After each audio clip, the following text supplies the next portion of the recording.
We are back in rainy and muddy Britain after finalising the purchase of our little homestead heaven abroad reality check. Classic British welcome, good old soaking. Don't worry, the rain will keep things green, right? Let's go and see how green. Oh dear, the tomatoes don't look so great. Peppers look like they've seen better days. And the melon? Oh yeah, that happened. We'll know for next time that we need to come up with some DIY self-watering system. It's not all bad news though. Despite the soggy setback, some of the tomatoes that we planted in the ground have done amazingly. We put a line on the growing stakes to where we left them, and if you look now, after a week's worth of growth, they've grown good 2 to 3 inches. We even brought back to life the San Marzano tomatoes and the yellow pear tomatoes. The herbs look pretty good in the ground, and the marigolds are even flowering now, which is also good news. Even though we're home now, we're still absolutely buzzing about the house we bought abroad. We're going to turn it into a full-on homestead with vegetables and chickens and goats and cows and sheep. Maybe just chickens to start with. But if you don't know what I'm talking about, you can watch that all here.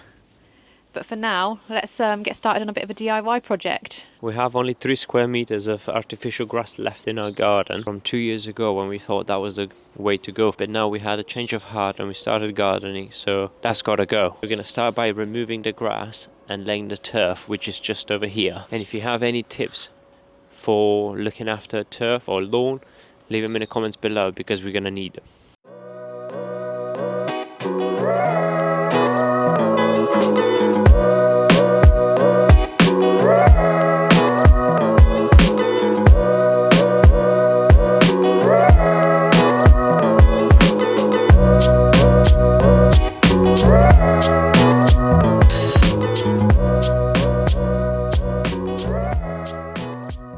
Exactly 4 square meters of turf down. We forgot to stagger the seam so we can see probably the line there and there, but it's only 4 square meters, so if it doesn't take or if it doesn't settle well, we can just try again. We're just debating if we should put clover seeds now, but it's probably better to wait and see if it actually settles in alright and starts growing, and then we're gonna put the clover seeds. The only thing we need to make sure now is that we don't walk on it for about 2 to 3 weeks, and we don't let Ada use it as a toilet. The weather is not seem to be improving, and it's supposed to be a better day tomorrow, so we can clear the greenhouse and start planting even more seeds for the summer. What a difference a day makes. It was supposed to rain, but look at this sunshine. We woke up to the nasturtiums flowering. What are those? The grass is looking great. We haven't had to water that much because it's been so wet for the past couple of days. We only put it yesterday. It is even standing up now. It's not as flat as it was yesterday, and it's rained so much so we haven't had to water it. But we didn't do such a good job of keeping Ada off it. And for today, we just plan to get rid of the fake grass, and we also have a few more jobs planned for you. First job of the day is getting rid of all the plants that dried up whilst we were away. We also have a really sad looking melon that needs to go in the compost. RIP to the melon. These peppers also look like they've seen better days, so they can go to the compost as well, but it's okay because we already have a few more planted in bigger pots. We can also potentially trim this because it's casting too much shadow onto our strawberries.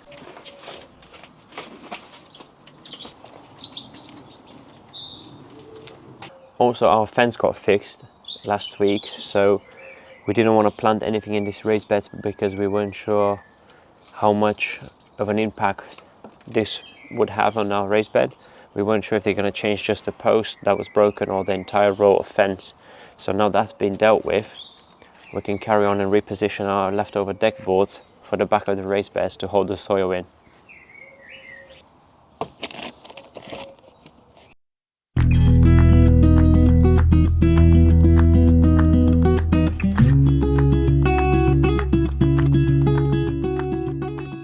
So the last deck board wouldn't fit on its original place because the gap is a bit narrower.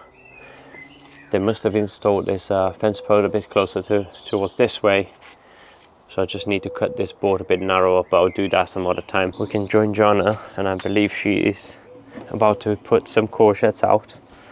This is my definitely best looking courgette. So that's going to go in the ground today. So I'm going to hopefully be able to eke it out quite gently and pop it in this big tub here. Got some nice strong roots, so hopefully it will be quite happy out here. It might seem like it's small in this tub to start with, but we found that from last year, courgettes actually turn out to be absolutely massive. And if we were looking at like square foot gardening, it's 1 courgette to 4 square feet. So they are really big plants. For our small plants that we're putting out today, Danny suggested those big 5-litre bottles, making one of those into like a cloche or a mini greenhouse just to protect it for a little bit longer. So he is ready and waiting to start cutting those. I think it's definitely going to fit over there. So they should protect them at night and keep them nice and warm if the temperatures do drop a little bit. Back.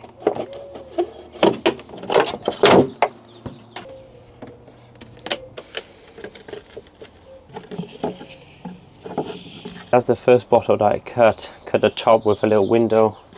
The second one I just thought I'd try cut the bottom, and for some airflow, ventilation and etc. just take the lid off.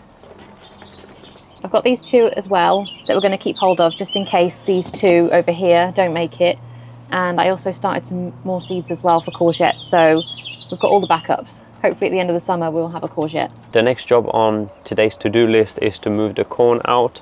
We also have some corn that we planted earlier this year, and it's quite big. I don't think it's the same variety, and we read on the internet that it's not good to plant different varieties nearby in case they cross-pollinate, and it might lead to some issues, so we're not going to risk it with those. The germination on those wasn't amazing. We had a packet with 25 seeds, I think, and we only managed to germinate about a third of it. We have 9 plants.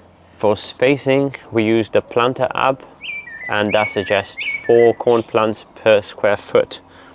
Unlike tomatoes, the corn doesn't like being planted deep, so as I'm planting them, I'm just making sure that they don't go deeper than what they are in the small pots. Maybe we can jab a couple of marigolds in the middle.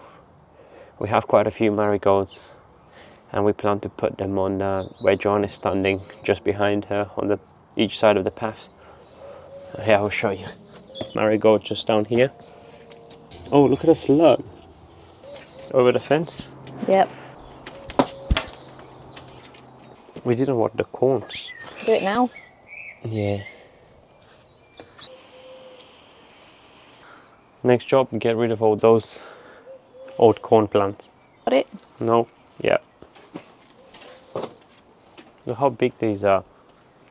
It's just a shame that we don't know the variety. Maybe we can just plant them somewhere else, but we don't really have the space. Almost forgot to get rid of that fake grass, so I'm just gonna cut it into manageable pieces and just put it in the bin. It's been a couple of days since we replaced the fake grass with the turf. It's definitely standing up, and it looks a bit greener than what it did when we first put it down, apart from this little spot and another spot over here. I wonder whose fault that is. Can't have nice things around here. Joanna's has been making the most of the good weather, so whilst I've been away at work, she's been busy in the garden and she's been planting quite a few things, so let me just show you around. Starting from the bottom, Joanna's doing a bit of an experiment here with the 2 planters. In both we have spring onion. In this one we have spring onion planted in clumps, 3 or 4 plants. And over here she's got individual plants, and we're just going to compare which one does better. Coming down here we have the brassicas bed, we have some salads, we have some kale, and so far we've been pretty lucky with the brassicas because we haven't used any net or any covering, and they're doing pretty good so far. We even have a broccoli on this one here. Coming up here we have all of our strawberry towers, and we purposely picked, if you remember from the video about the strawberries, we purposely picked 3 different varieties that produce fruit at different times of the year. So far the middle tower, which is El Santa variety, is producing the most flowers, and then we have this one here, which I think is the Cambridge one, Cambridge favorite, so this is going to be the second flowering one. And then we have here the third variety, which is Symphony, and this one hasn't even got flowers yet, so we expect it to produce fruits later on in the year.